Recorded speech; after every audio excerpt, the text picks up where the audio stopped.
करने जो भली भाव में प्रधानमंत्री दूरदृष्टि कारण प्रधानमंत्री तृतीय पाळीर एक प्रथम वर्ष पूर्ति होती। आपण माने जानिथिबे प्रधानमंत्री कौन करुचंती केवल तांकर गोटे लक्ष्य देश सुरक्षित रहिले आमे समस्त सुरक्षित रहिबा। यदि देश सुरक्षित न रहिबो आमे सुरक्षित रही परिबा नाही। पाकिस्तान अवस्था आज कौन देखंतु, अफगानिस्तान अवस्था कौन देखंतु।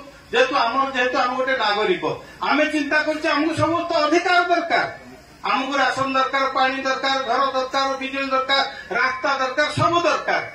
देश तो किसी दरकार अच्छे ना नहीं, देश को तो आम रक्षा करने दरकार ना नहीं।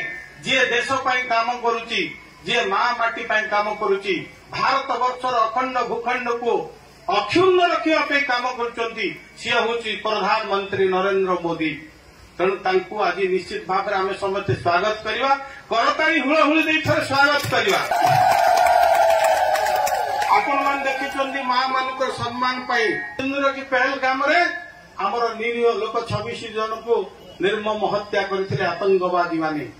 तांको विरुद्ध रे ऑपरेशन सिंदूर करागला पाकिस्तान भीतर पसी पूरा कराची शहर रे हमर वायुसेना माने जो भली भाव रे तांकर पराक्रम देखैले सारा विश्व ताकू देखिला जे भारत आउ सेही भारत हेई कि नाही।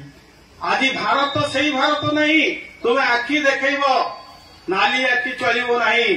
मोदी है तो मुमकिन है, मोदी है तो सब कुछ संभव है। तेणु यही कथा मोदी करी देखे